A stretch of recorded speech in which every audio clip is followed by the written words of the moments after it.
has to put on the thing. I think it's on. Okay. Good afternoon and welcome. My name is Aparna Pande and I'm Director of the India Initiative at Hudson Institute. I'd like to welcome all of you to what is a series of events Hudson has hosted over the last few months on the Indo-Pacific and the rise of China.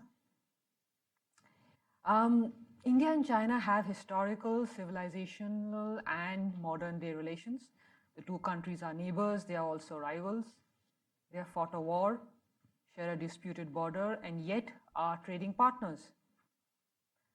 Over this last weekend, the special representatives of both countries held discussions on the border issue, with the Indian side emphasizing the need to intensify efforts to achieve a fair, reasonable, and mutually acceptable solution. India has been wary of China's deep influence in its immediate neighborhood and the broader Indian Ocean region. China has viewed India's closer relations with the United States, Japan, and the ASEAN countries as being aimed at primarily countering China. To discuss India's relations with China as well as India-US-China relations, we are actually honored to have with us today Dr. Manoj Joshi, a distinguished fellow with Observer Research Foundation in Delhi. Dr. Joshi had a 3-decade-long career as a journalist. He was political editor of the Times of India, defense editor India Today, Washington correspondent of Financial Express, and a special correspondent for The Hindu. He was most recently a member of the Government of India's Task Force on National Security. Dr. Joshi, thank you. Thanks. Yeah, because I had written down some remarks, but what I am going to do is also introduce the United States into this equation, kind of look at it, because the United States is, in a sense, the elephant in the room, if you want to call it that, when it comes to Sino-Indian relations in many ways. So the way I have looked at it, I'm going to look at India, China, and the US, see some nuances out there. Now, at the end of April, Prime Minister Modi met his Chinese counterpart Xi Jinping in Wuhan.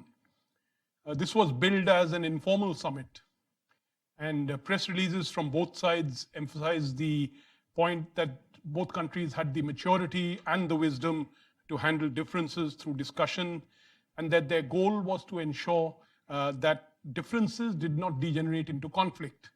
Now, this, of course, was in the context of the Doklam encounter the year before.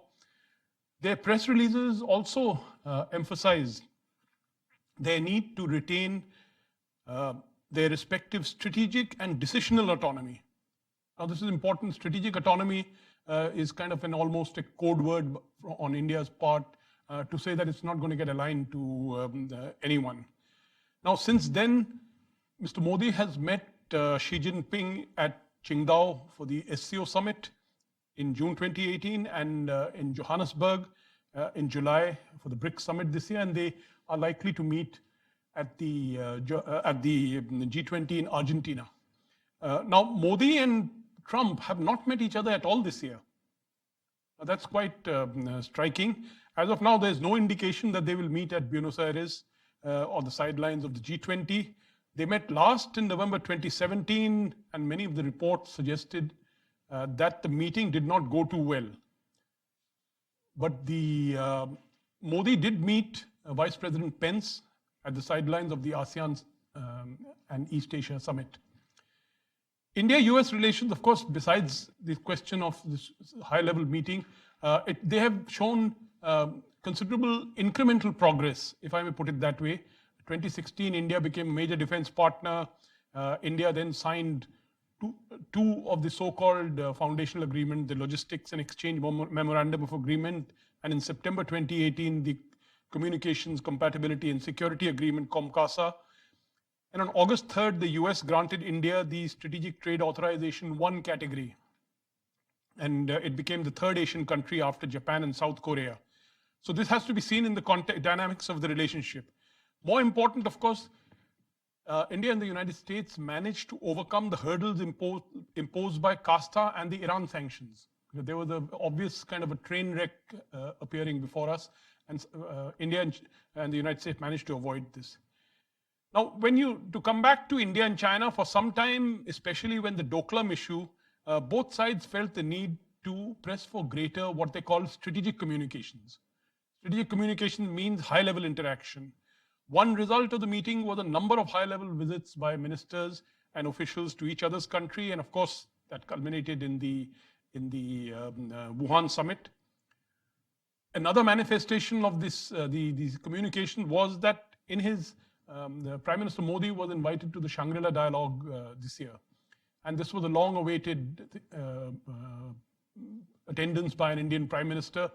The Shangri-La people were very keen to have him there. But in his statement there, he spoke more about the Indo-Pacific being a geographic rather than a political concept. And many people felt a bit disappointed by it. He said very clearly that India does not see the Indo-Pacific as a strategy or a club of limited members, nor directed at anyone. So obviously Beijing was quite happy at this. But of course, if you read down the statement, Modi did press the other buttons. He said equal access to the region, there must be equal access to the region under international law, to use the common spaces on the sea and in the air, freedom of navigation, peaceful settlement of disputes in accordance to international law. So all those buttons were also pressed.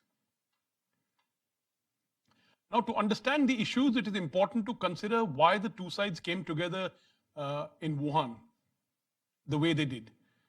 In the 2 years after the somewhat controversial Xi Jinping visit to New Delhi in 2014, when Xi Jinping came to New Delhi, Chinese forces intruded into what India claims its territory in the Chumur sector, north of Delhi, kind of east, slightly northeast of Delhi.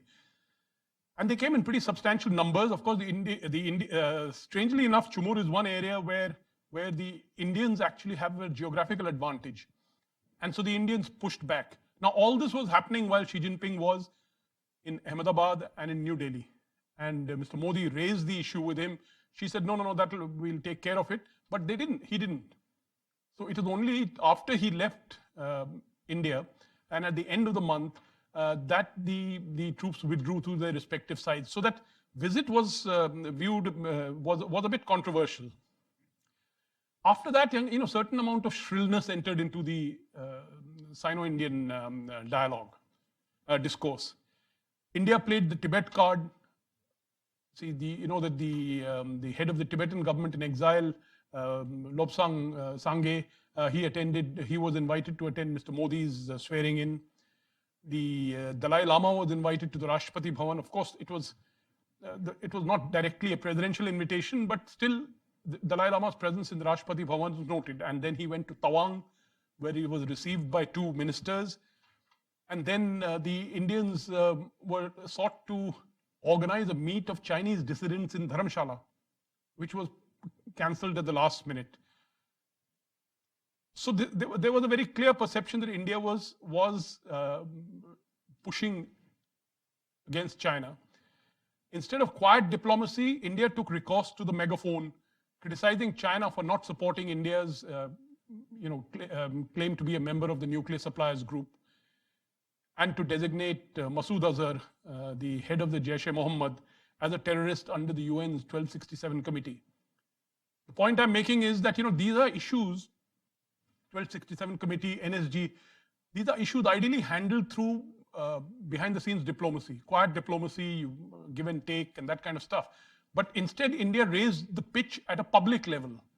Obviously, I don't know what the goal was, but shaming China, I don't think would have worked. Anyone could have told them that the Chinese are not going to be, you can't shame them into supporting your stand in these places. But it was the Doklam confrontation between June and August last year, which brought home to the two sides the risk of uncontrolled competition. So the de-escalation process began, which then culminated in Wuhan. Now, both sides had different motivations for this.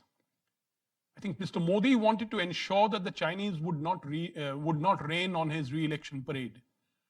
In the sense, now we have a re-election in 2019, a confrontation between Chinese and Indian forces on the disputed 4,000-kilometer Sino-Indian border could have had, sort of adverse impact on his re-election chances.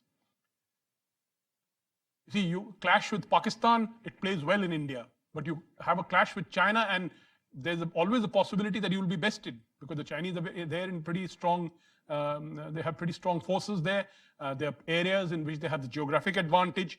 So I think one reason, and I would say the principal reason why Mr. Modi reached out was that he didn't want them to rain on his parade. As far as Xi is concerned, he was a bit wary of the developing trade war with the US, and he wanted a neutral India in the picture. Now, of course, this was the original motivation. But what happens, and in international relations, often you get into these situations with certain motivation, then you end up somewhere else. So I'll discuss that a little later.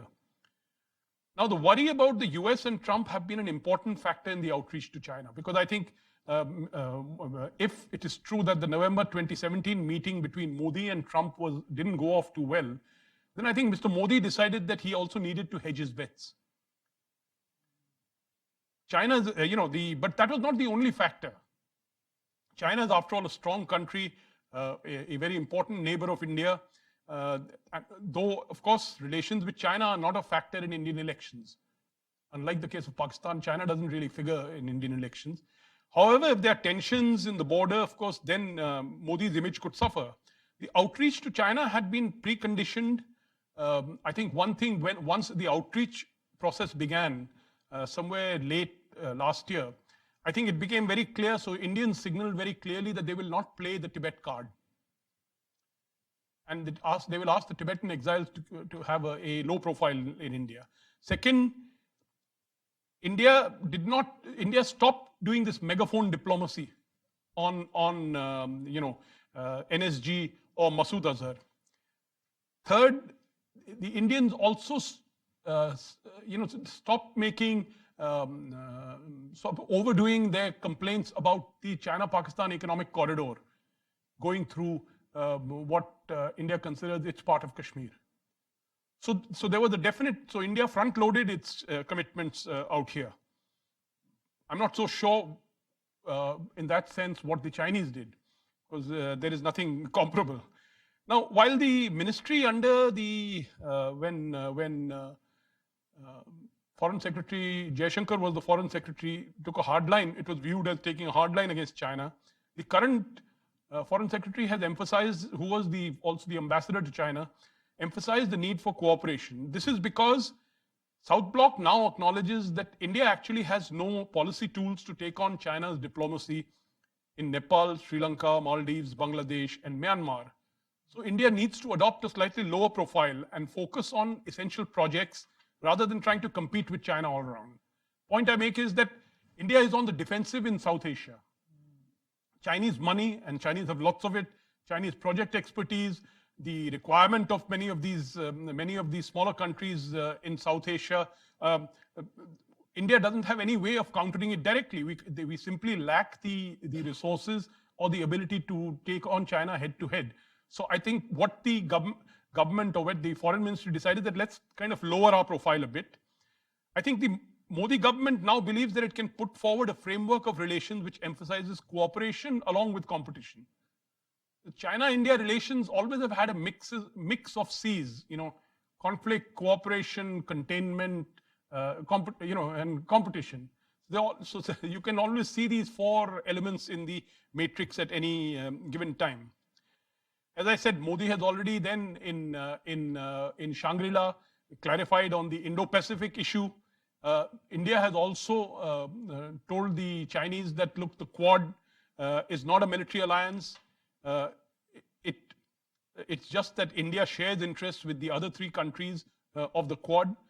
And also India emphasized that, look, after all, we share interests with China and Russia also. That is why India is also a member of the Shanghai Cooperation Organization.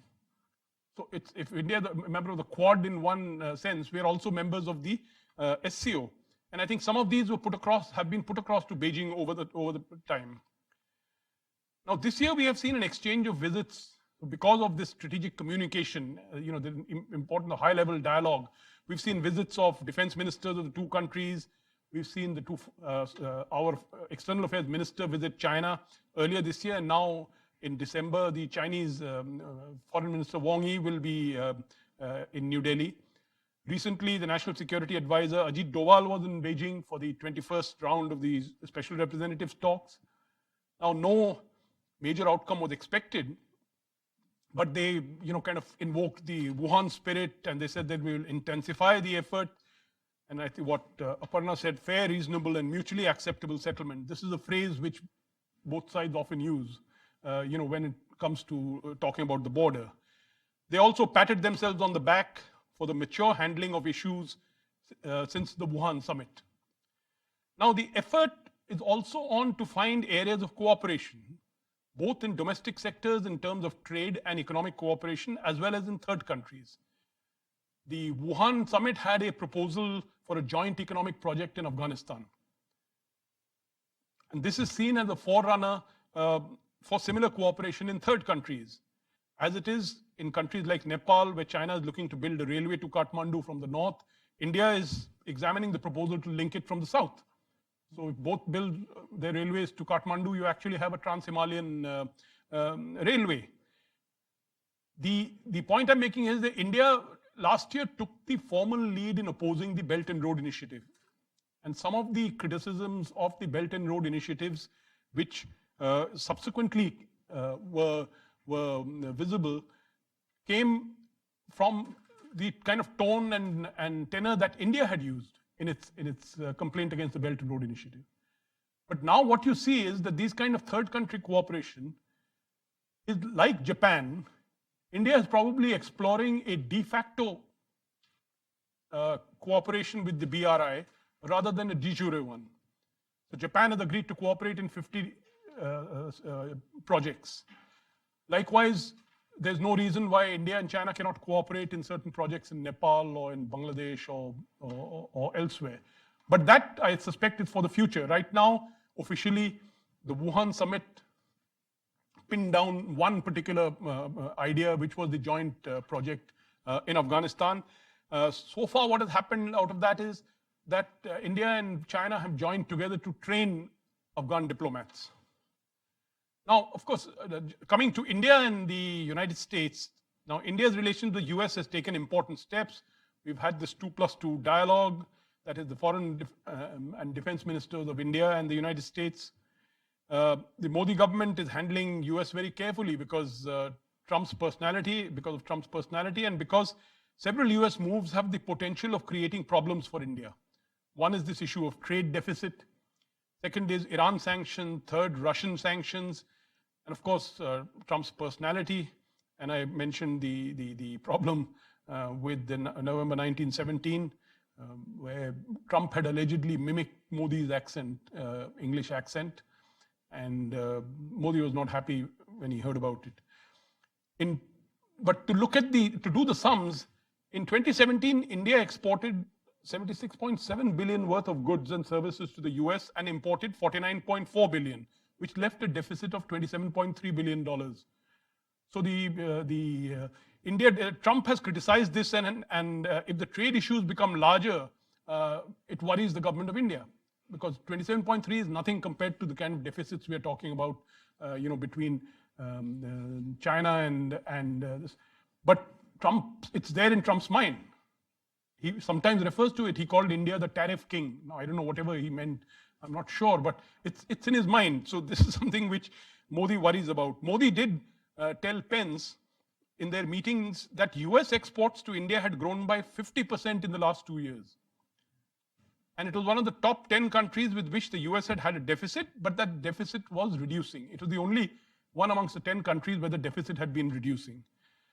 India also hopes to compensate for these kind of tensions by promoting imports in the defense sector from the United States. So we already have imported 18 billion worth of arms, and this could grow because, as I pointed out to you, certain important foundational agreements have been signed. So certain equipment that would have come with Comcasa, secrecy equipment, crypto, for communications and all that, that could be purchased.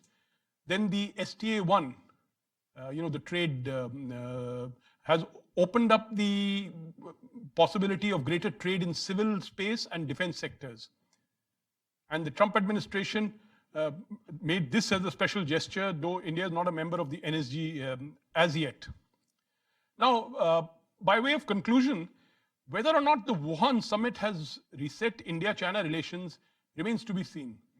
The India-China dialogue to settle their border dispute has reached a dead end. There are issues there, in the sense that we often say that Wuhan summit, but there is a limit to the so-called Wuhan spirit.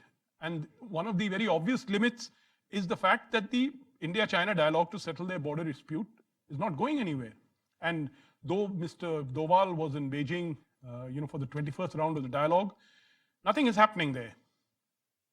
The two sides, in 2005, we signed an agreement on political parameters and guiding principles of a border settlement. It is a very important agreement which virtually signals that the two sides were ready to, on an as-is, where-is basis of a border settlement. That means no change of border, but we dress it up in such a way.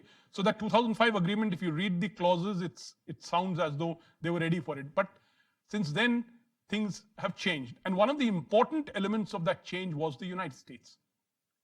Because this border agreement was signed in April 2005.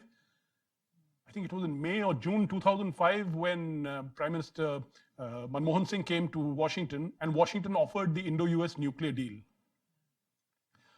That is very important because this deal was sold as some kind of thing to promote civil nuclear trade. Actually, it had nothing to do with civil nuclear trade. It was really a strategic deal. It was really a signal on the part of the United States that we are wiping the table clean. Because under the old nuclear thing, India came under all kinds of sanctions. And I think the Chinese recognized it. Chinese recognized that this was a very significant strategic gesture. And so, since then, the Chinese went back on the 2005 thing, plus the Chinese behavior began to change across the board. The special representatives were appointed in 2003. Actually, I have spoken to many of them. They say, look, we finished our work. We finished all the technical work that is required of us for a framework agreement. All it requires is the actual political decision, which can only be taken by the two political leaders of the two sides. They have to say, guys, go ahead, and the things will fall into place. The technical work has been done. As for the United States and India, of course, we've been working hard at building a relationship since Mrs. Indira Gandhi met Ronald Reagan at Cancun in 1981. But 37 years later, the relationship in many ways is still building. I'm not going to go into details there. Many of its premises have changed. At that time, the US was concerned about India playing a role to detach India from the Soviet Union. Now the United States wants us to play a role vis-a-vis in balancing China. But Indian goals have not changed. India still wants, for India, the principal goal remains economic transformation and to become a manufacturing power, to retain its strategic autonomy. Many things have been done, many agreements, declarations, the Defense, Trade and Technology Initiative has been put, but none of them have achieved anything significant. Now there's talk of Indo-Pacific. The problem is that most of the Indo-Pacific in American minds is often about the Pacific. They forget about the Indo. And in the Indo part of it, India's principal security concerns lie in the Western Indian Ocean and the North Arabian Sea. Now, this is factor which is not even discussed between India and the United States. So unless and until these factors are also introduced into the conversation, I don't see the Indo-Pacific going beyond a point. It will have certain limitations. Now, of course, we need to understand that these issues through the dynamics of the current developments. The US-China relationship, in many ways, has been much more dense. The trade has been intense. The movement of top-level officials and others have been, and it's been much more consequential in the last 40 years. Now, of course, this is changing, the US-China relationship. The trade quarrel will have consequences. Maybe some of them are beneficial to India. If it persists, if the trade issue persists, a study by Nomura, which I was looking at, suggested that there could be some diversion of FDI and manufacturing to India. The political estrangement, certainly the political estrangement between the United States and China does play well for India. But many of these things, many of the balls are still up in the air, both in the Indian relationship with the United States and the Chinese relationship with India. So I'll just conclude here and then we can just discuss this issue. Thank you.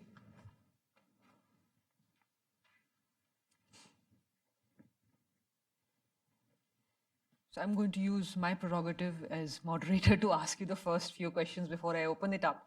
And that is, you talked about the fact that the Wuhan spirit may be declining. What I'd like to ask is, if Doklam took place last year. Doklam wasn't new in the sense that India, China have always had tensions on the border. It was new in the sense that it was some years since it was, let's say a 6 to 8 week long military standoff.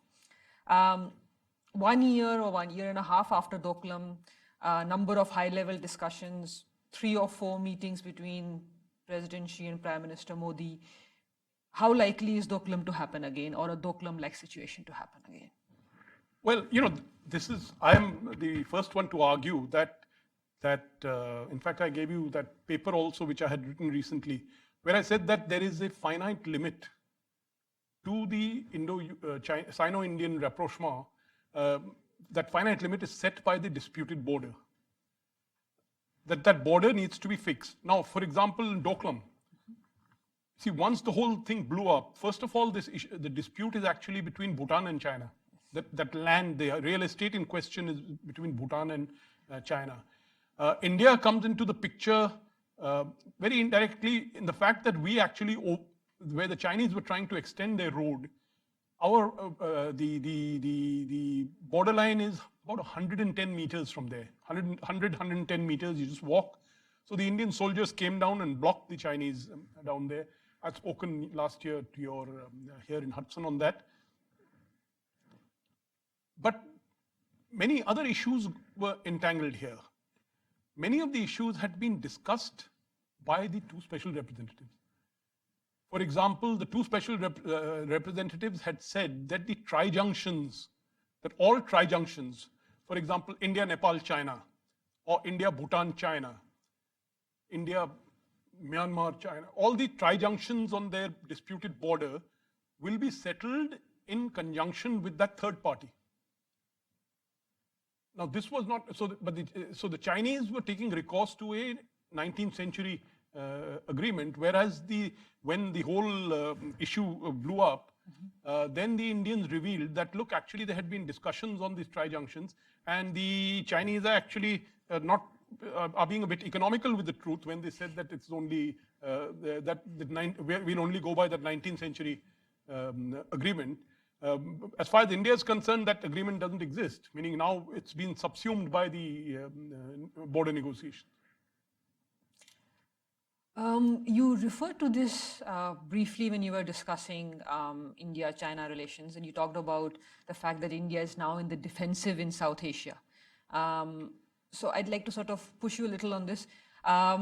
Maldives, for a few years, India, let's say, quote unquote, India thought we had lost Maldives, quote unquote, we appear to have regained our influence in Maldives with the current elections.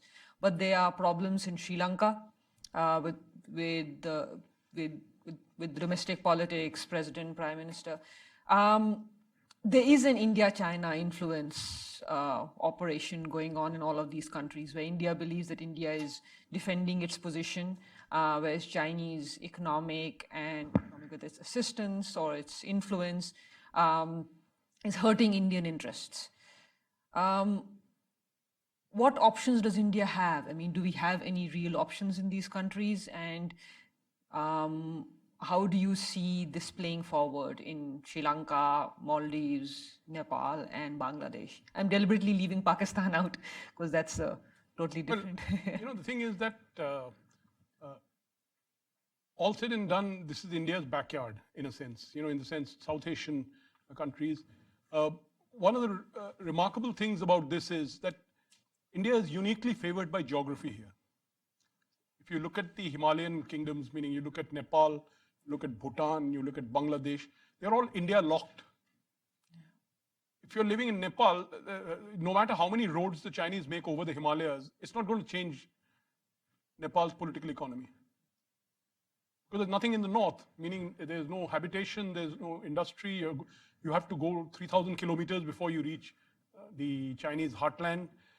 So everything for Nepal is south. And it has a unique relationship in the sense that Nepalese can move freely across the border. Any Nepalese can get any job in India. Without a work permit, he can buy property, set up business.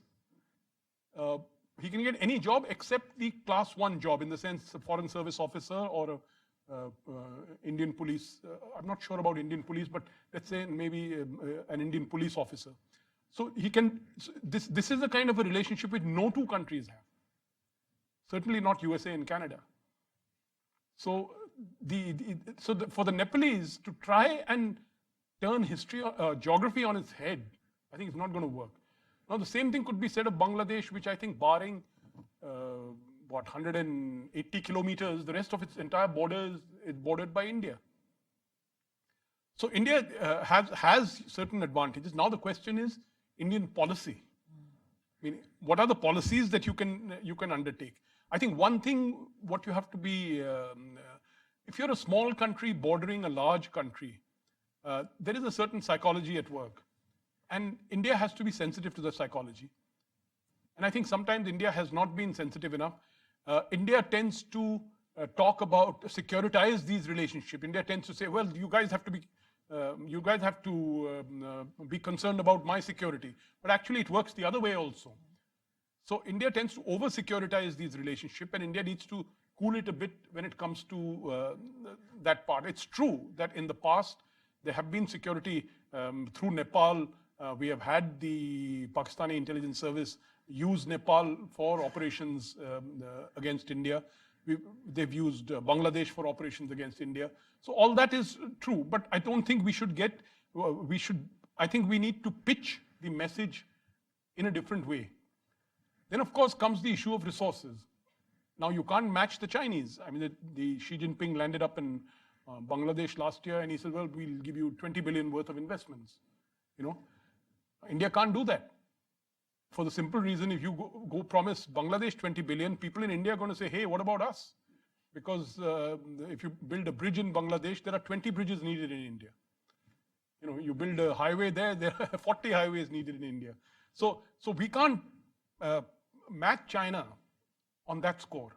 So I think the strategy which we see now, which is basically one step back, could, I think, take us to the point, because all said and done, the Chinese also have a certain interest in making sure that they don't push India into the arms of the United States.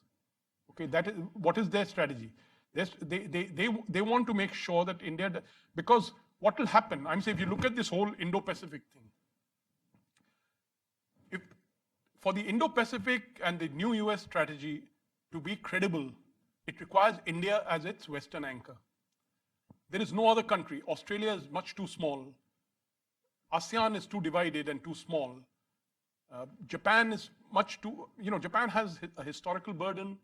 Plus Japan has a large pacifist population, meaning something like half of Japan doesn't support the idea of an activist foreign and security policy.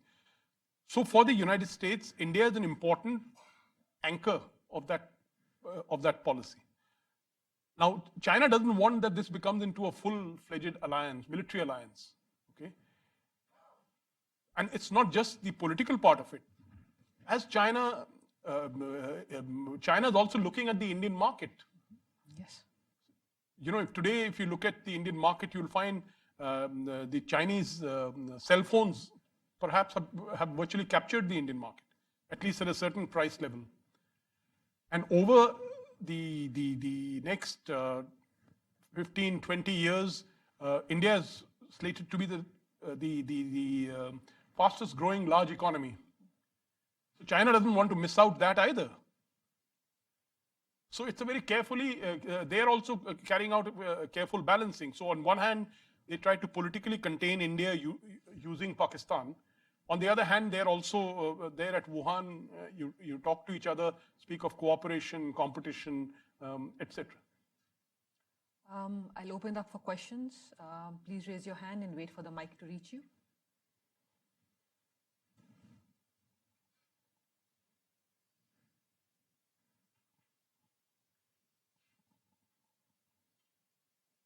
Thank you very much. My name is Satoru Nagao, the Hudson Institute. I have one question. What do you think about Vice President Pence's speech in the Hudson Institute? Because this remarks is one of the representative of the escalation of the U.S.-China confrontation, I think. He's saying, what do you think about Vice President Pence spoke here? So he spoke about the US-China confrontation, and how do you view Pence's remarks? Well, the thing is that what we are witnessing between China and the United States is, at one level, extremely new. Meaning for so many years, 40 years or so, the United States had a different perspective on China. There's some worry in some places that if the US strikes a trade deal, they'll pick up the ball and go home. You see, they'll say, fine, we're happy, trade, what we wanted was the trade thing, and we're off. That's one kind of fear. But I think if you look at the other aspects of it, in the sense the challenge to China's industrial policy, that is the Made in China 2025, I don't see the Chinese unbending there. They're not going to give concessions on Made in China 2025. They will probably give concessions in the trade front. But what you could conceivably see is a complete, the Chinese camouflage the Made in China 2025 in such a way that it doesn't appear, to be the kind of challenge that it is appearing today. Meaning, I'm not saying it's easy, but the point is that some aspects of the old Deng Xiaoping policy of keeping your head down is likely to resurface in this particular, in the context what we are seeing today, because they are being aggressively challenged by the United States on some of these issues, and in considerable measure, this is because of their own fault. I mean, they are the guys who went around virtually claiming that we have arrived, and they ran roughshod over private companies doing business in China. They stole technology, which is pretty well known. So, as far as the facts are concerned, I don't think anyone doubts them. I mean, there's no doubt that all this has happened. The Chinese have excluded. They use non-tariff barriers to exclude foreign parties. They have used all kinds of tactics to acquire technology. Now the point is, have they reached a what should I say, the point of no return, in the sense that it's no longer possible to roll them back? Have they reached the point in tech? Because they have been very, very shrewd in technology acquisition.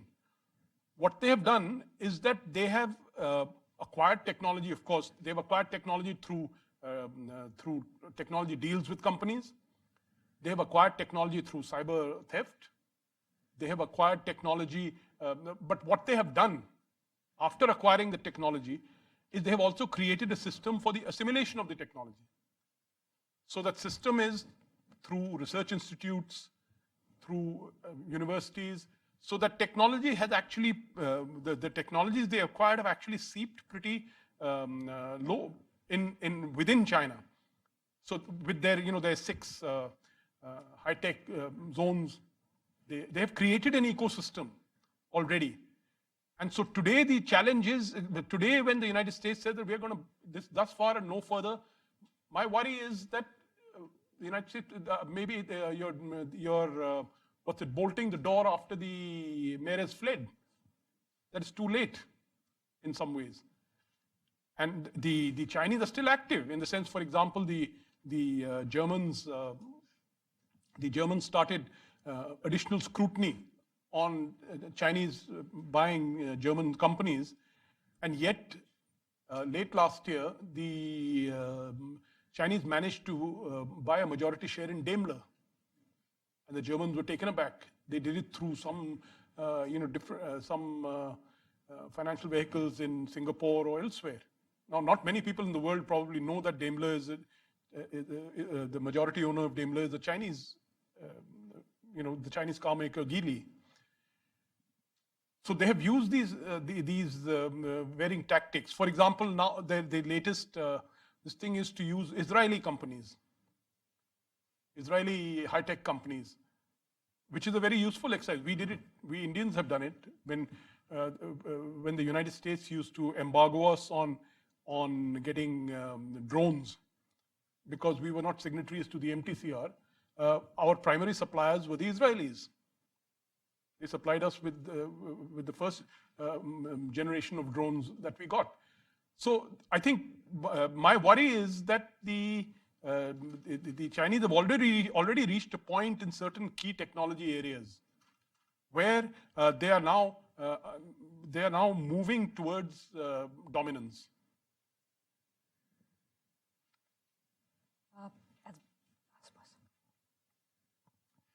Tom Parker from George Washington University.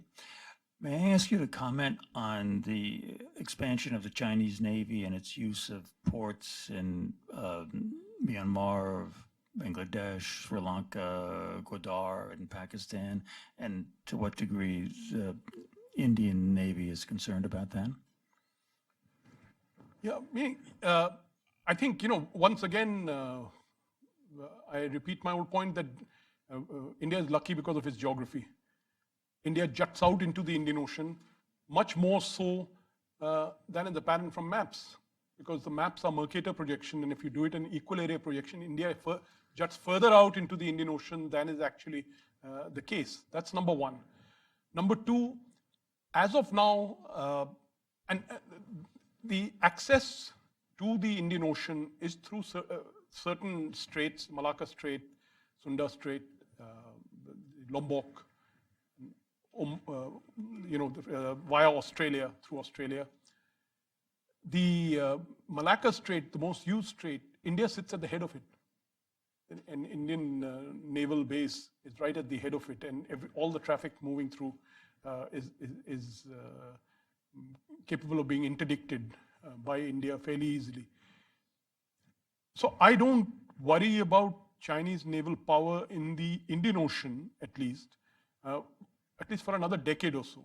Right now, what we have seen is that since 2014, and you're right that the Chinese, it has happened pretty suddenly, meaning 2014, we saw the Chinese coming and carrying out an exercise in the Lombok Strait.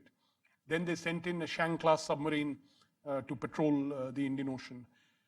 Now, in the past 10 years, they have had some 8 submarine patrols in the Indian Ocean.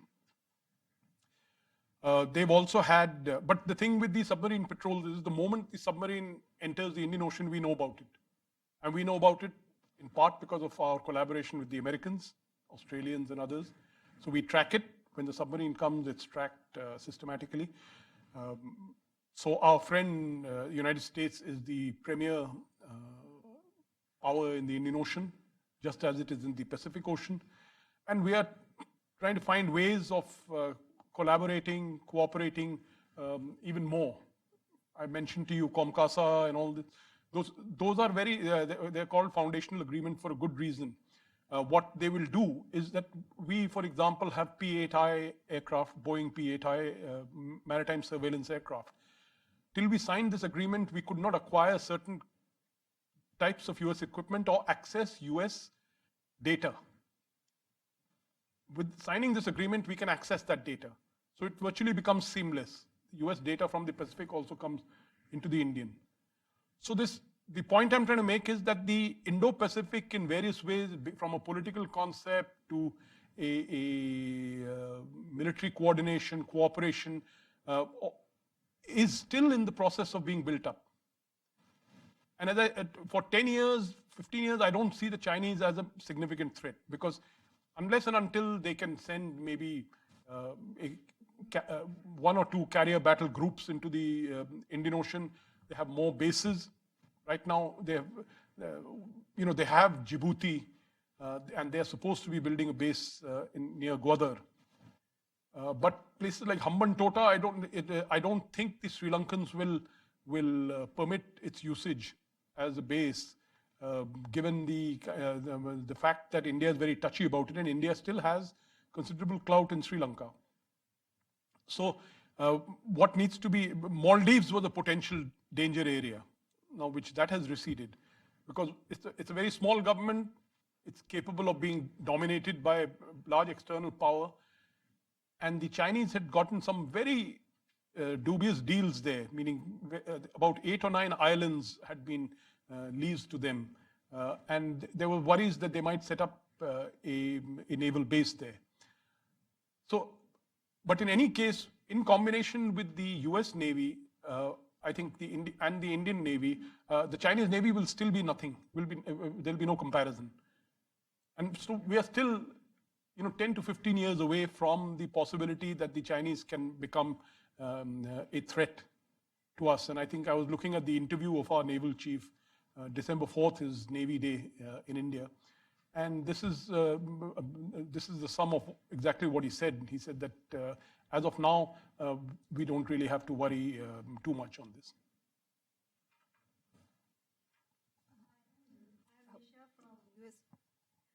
I'm Nisha from US-India Strategic Partnership Forum. Talking of US-China trade war, do you think that India is really recognizing the opportunities? As you said, Nomura has done a study, and there are talks, a lot of talks that there could be a lot of shift in trade and investment due to this war. So is India doing something? Do you think that, as you might be aware, that there are many issues, trade barriers and policy issues with the US industry, and they are keen to enter the Indian market, but they have raised these concerns many more times with the government of India. So are they, what do you think coming from Delhi, what is the, their take on this? Well, first of all, I think the opportunities as far as diversion of production facilities or shifting of supply chains or FDI, foreign direct investment, will only happen over some time. Meaning it's not going to happen kind of in 6 months, because as far as the trade war is concerned, the trade war part of it, because the United States and China may actually work out their trade differences. The advantage factor only comes if this persists, and there's actually, it deepens, and therefore then companies start. Right now, there was a recent survey by the American Chambers of Commerce Shanghai and American Chambers of Commerce China, and they surveyed 430 companies. Most of them said they're going to stay put in China. They're not moving from there. The second part of your question about the question of how India official policy will react. One thing you've got to understand, the government of India right now is completely thinking of re-election. They are sunk in, their mind is not focusing on anything else but the possibility of being re-elected. My honest answer would be that I don't see them taking proactive steps on that front.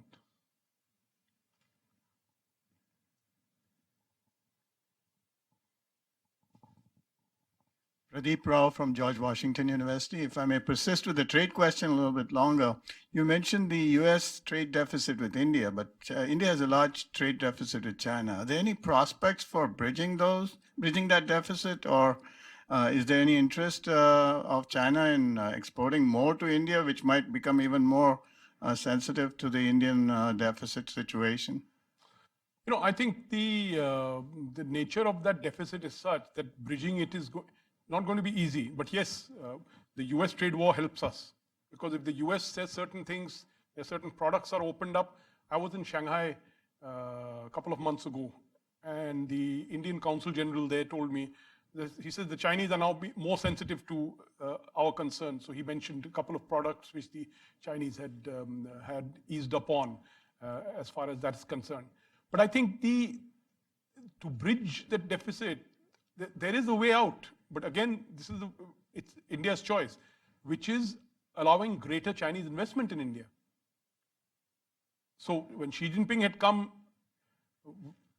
in 2014, he was going to visit. There was the Mumbai Chinese Consul General spoke of 100 billion investment. Eventually, Xi promised, I think, what, 20 or 40, I forget now, which some of it is coming, but the point is that it's India's choice. I am of the view that we should use China just as China used Japan in the 1980s, 1990s. If the Chinese come and build bridges and roads, etc., in India, they can't take it away with them. So I think we should have the gumption and say, yes, you're welcome to invest, because our infrastructure is horrible. We need all the assistance to develop the infrastructure that we can. And if the Chinese are willing to do it at places of our choosing, I don't see why we should get worked up over it.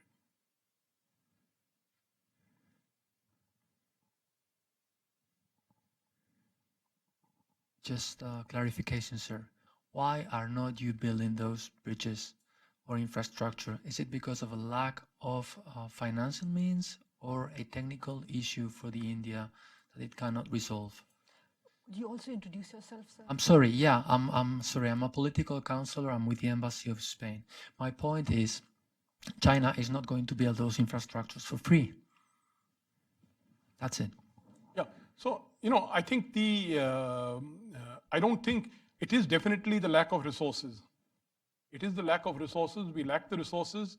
To a certain extent, we also lack the technical scale, meaning the Chinese are able to do this in a very large scale. Their infrastructure companies, etc., they've got considerable experience. But that way, even the South Koreans or the Japanese, so the Japanese help us a lot. The Japanese are helping build the entire metro in the city of Delhi. They've helped us with the north-south transportation, the Delhi-Mumbai transportation dedicated freight corridor. They're helping us in the northeast. So it's not that there are countries, other countries are also there, and they also have the skills. South Koreans and the Japanese have now raised the flag of what they call quality infrastructure. That is infrastructure which has that unique Japanese quality there, number one. Number two, it's also offered in financial terms which are not ruinous. The big critique of the Chinese infrastructure construction has been the Chinese SOEs and the Chinese state-owned banks come and they lay down conditions which have turned out to be pretty ruinous. For the Sri Lankans are complaining, the Malaysians have turned their backs on several projects. The Myanmaris, the Burmese, they had the Chao Phraya project, which was originally at $6.3 billion. Now they've got it down to 1.2. They said we can't take chances. The Pakistanis are worried about this thing. So I think there are, we are now, for example, we and the Japanese are collaborating in projects in Bangladesh. So as far as India itself is concerned, you see, India is the size of several European countries. So the scale is enormous. And this is something which it has to do, how it chooses to do it, what are its strategies. I think in part to say that let's open the door completely to the Chinese, that's not going to work either. It has to be an Indian-led process. An Indian-led, the focus has to be very Indian. But yes, resources, to answer your question, resources is an issue, very much an issue. And so are the technical skills. They're very much an issue.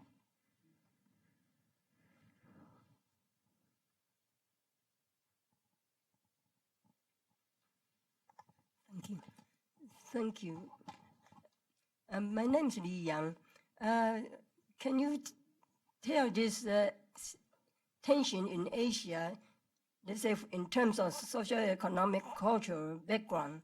I know China and Japan and India previously are very much focused on peace and kind and integrity and honesty. But now if we say all this concept of the world getting smaller, and China and India maybe toward this concept of capitalism. But the problem is capitalism now, let's say my experience in America, is a focus really in terms of money value rather than in terms of the real product. What I mean is, for instance, employment is not necessarily good because some employment is not necessarily produce the well-being of the mankind. You know, suppose a person, General Electric or General Motor, they hire people but go to say kind of theft, burglary in other people's house and take people to car. That's immoral, and that's not really improve the GDP. So I just wonder if you can, based on this concept, employment and trade, they improve the world people's well-being, then how come China and India cannot do better and get along better? And whether that is because of the capitalism, and again, you know, what I mean is in the United States, capitalism is a sort of misleading. It's not just always generate democracy or liberty or freedom. Instead, they got a lot of mass incarceration, and the social welfare or program is not really benefit the targeted population. So Medicare, they say poor get a lot of budget, but actually it's deprived by somebody else. So our budget is a deficit is a lot, but it's not benefit the general population.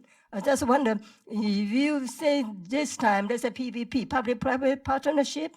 Then China, they have a government center, but in the United States, they have public-private partnership. That means extreme fraud and crime, so they can even do murder in order to get a profit. So I just wonder if based on a traditional concept and that kind of cultural value, can you really improve both China and India and both go in the right way, or if you have a worse mass incarceration than in the United States? So could you based on this concept and see how your attention can be worse?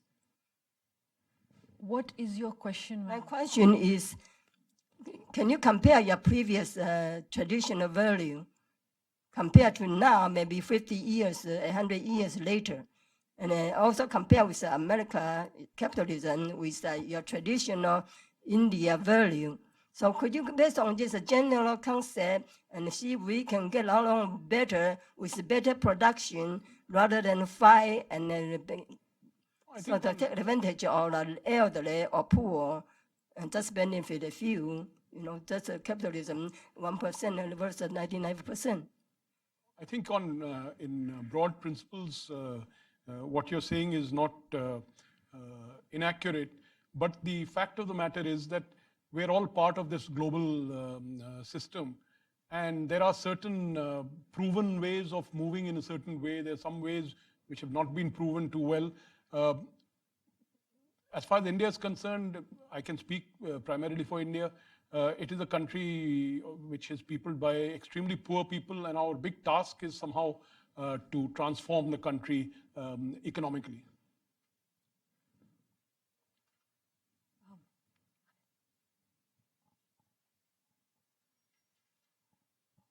Thank you. I have two questions. One is on, I would like to hear from you about India's Myanmar policy. Recently, India abstained from the UN resolution on Myanmar. So how this Sino-Indian tension is playing out on India's Myanmar policy. The second question is, recently, the Principal Deputy Secretary Alice Wells has said that US is willing to talk to India on the matter that you mentioned, that US is not putting a lot of attention on the Indo part of the Indo-Pacific, because US now also wants to focus on Africa. So there is certainly a lot of room there to collaborate between India and the US. Introduce yourself. Oh, yes. My name is Anil Sigdel. I am from Nepal Matters for America, working with the Congressional Caucus Nepal here. But this question is, I'm asking with a hat on as a South Asian observer. And also in terms of further building the relationship, she just also said, Ambassador Wells just also said that in terms of intimacy between India and the US, it's already like the one with NATO allies. So from Indian side, what are the issues that, what's stopping you or the US to move on? So 3 questions, I would say. Thank you, sir. Yeah, so with regard to Myanmar, I think, there is this, both are neighbors of China. And I think in both cases, we have infrastructure development project in Myanmar. The Chinese also have it there. The Myanmaris are very, very nationalistic people. They're very almost xenophobic in their attitude. So they are very careful in balancing relations. Now, obviously, to a certain extent, they gain with a country like China, which invests, which has built a pipeline from Chaopyu to Kunming, and planning to build railroads from Kunming to Mandalay. Certainly, for each of these individual countries, investment that comes in is a positive thing. So certainly the Chinese are able to do more of it. Of course, the Chaopyu Kunming pipeline benefits China primarily. That's a fact. See, and as far as India is concerned, we are trying to develop the multimodal connection from the port of Sittwe to Mizoram. The Japanese are also active there, and we hope to then link up because the Japanese are active in India's northeast. The Japanese are active in Myanmar, to Mandalay. They're building a highway. We hope to link up and construct what is called the Eastern, I forget, Eastern Tri-Nation. It's India, India, Myanmar, Thailand. But it could also go to Malaysia. So that is the thing. The second thing about the Indo-Pacific, again, the same thing is happening there in the sense that India and Japan have given the lead. We had this project for the Asia-Africa Growth Corridor. The Japanese are very active in Southeast Asia. So we said, okay, let's have this growth corridor from Southeast Asia to India to Africa, Eastern Africa. India has important equities in Eastern Africa. We have a large diasporic population there. So we can collaborate there. Now, if the US is also interested in doing that, we'd be more than happy. But you see, US right now, what happens is that the US perspective is that the US limits the Indo-Pacific to the Diego Garcia Island. To the west of Diego Garcia Island is handled by the AFRICOM, and in the north by the CENTCOM. So we don't have any conversations out there. Now, those are the military parts of it. The other parts of it, yes, this is spoken about, but there has been no concrete discussion as yet between the 3 countries, between the USA, India, and Japan. And what is your third question? Okay, so those are, under, we have signed 3 of them. Because the only one which is left. And I think that is under negotiation currently. That is under negotiation. And I suspect that if we've signed 3 of them, it's logical that at some point, see, what we try and do is to sign agreements. Obviously, we will try and sign agreements which we make sure that they are beneficial to us. See, the USA has these relationships with countries who are its military allies. We are not a military ally of the United States. You see? So this is the key. Pardon? The era, my own view is that the era of military alliances has gone. And the kind of relationship that India is seeking with the United States, we don't want US for our security. See, Japan needs US for its security. Germany needs US for its security. Norway needs it. UK needs it. We don't. We have a big army. We are a nuclear weapons power. Why should we depend on the US for our security? But yes, certainly we need good relations with the US because there are balance of powers issues. We need to balance Chinese power in a certain area, Indian Ocean, South Asia. These are the classical this thing, but we don't need it as a kind of a military ally. That's the... On that note, I'd like to thank Dr. Joshi and all of you for coming during this wonderful weather today. Thank you very much.